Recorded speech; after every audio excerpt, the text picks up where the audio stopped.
투자계에서 전설적 고수 유명한 사람들 이야기 많죠. 워렌 버핏, 조지 소로스, 피터 린치.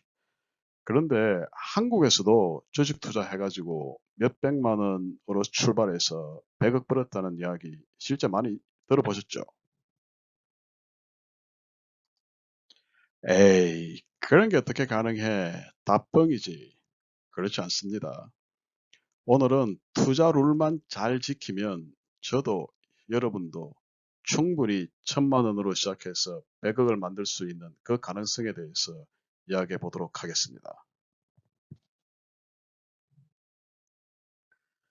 자, 역시 주식 투자계에서의 넘버원 전설은 우리 워렌 버핏 형님이죠. 자, 아주 유명한 이야기 있습니다. 워렌 버핏한테 주식을 할 때 필요한 두 가지 룰만 알려주세요. 그랬더니 워렌 버핏이 첫 번째, never lose money. 돈 절대 잃지 마. 에? 두 번째, never forget the rule number one. 그 첫 번째 룰을 절대 잊지 마. 무슨 말입니까? 돈을 잃지 않는 것이 가장 중요하다는 의미죠. 자, 그게 왜 중요한지 한번 보도록 하겠습니다. 워렌 버핏이 이 원칙, 즉 절대 돈을 잃어서는 안 된다. 이 원칙을 강조한 것은 바로 복리의 눈덩이 효과, 스노볼 이펙트와 밀접한 연관이 있습니다. 복리 효과라는 것은 이자가 붙어서 원리금이 눈덩이처럼 늘어나는 것을 뜻하거든요. 그러니까 첫 해에 원금을 빌려주면 이자를 받지 않습니까? 두 번째 해에는 그 이자에 또 이자가 붙는 것입니다. 세 번째 해에는 그 이자의 이자에 또 이자가 붙는 것이죠. 그런데 이것이 그 효과가 어마어마합니다.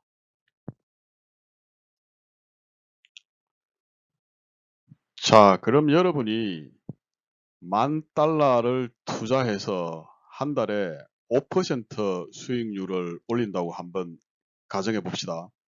자, 5% 수익률 충분히 가능합니다. 하루에도 주식이 3%, 5%씩 움직이니까요. 자, 그러면 12달, 즉 1년 후에는 이게 18,000불이 됩니다.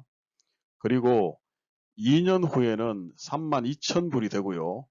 10년 후에는 무려 380만 불이 넘어갑니다. 즉 40억이 되는 거죠.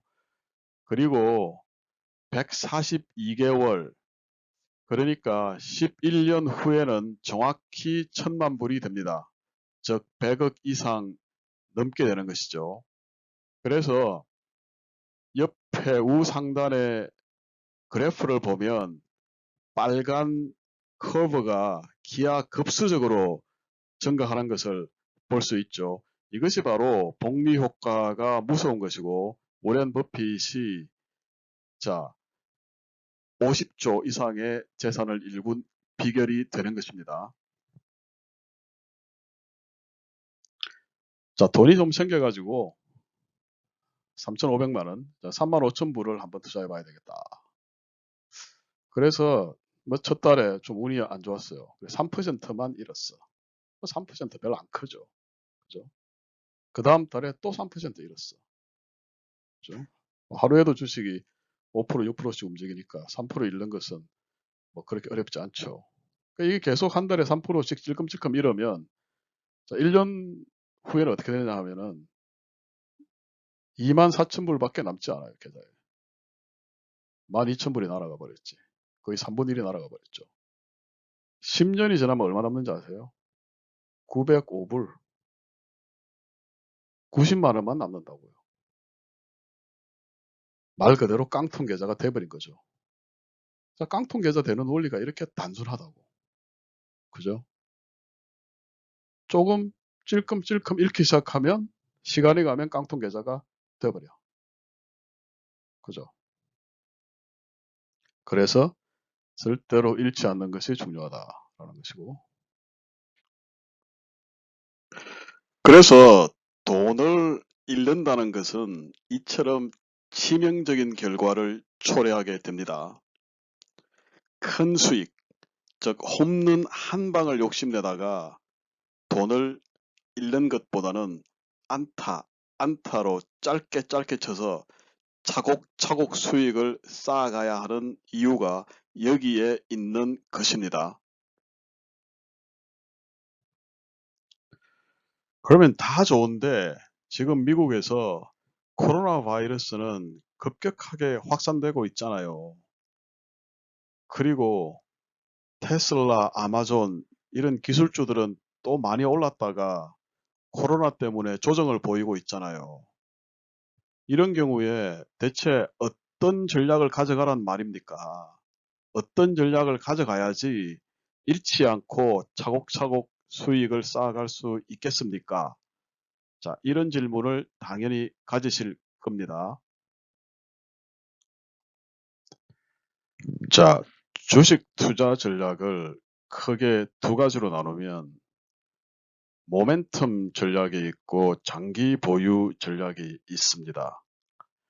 모멘텀 전략이라는 것은 현재 주도주를 공략하는 것이고, 장기 보유 전략은 가치주를 저가에 사서 장기간 보유하는 전략입니다.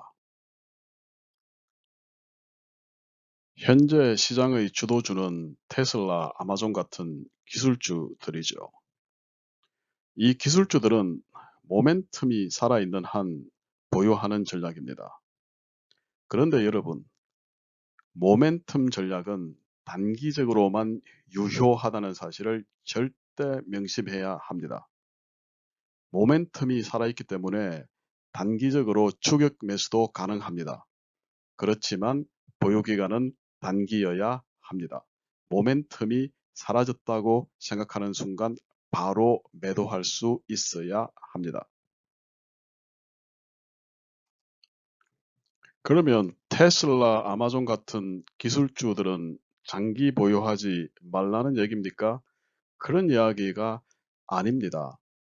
만약 여러분이 테슬라, 아마존 같은 기술주들이 장기 보유할 가치가 충분히 있는 가치주다라고 판단되시면 전략을 달리 해야 합니다. 이때는 모멘텀을 추종하면 안 되고 장기 보유 전략을 취해야 되는데, 그 말은 바로 시간을 두고 저가에 차근차근 여유 있게 매수해야 한다는 점입니다.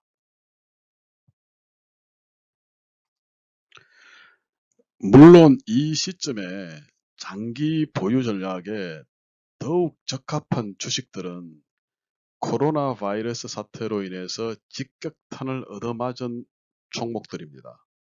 항공, 정유, 크루즈, 호텔, 여행 같은 주식들이죠.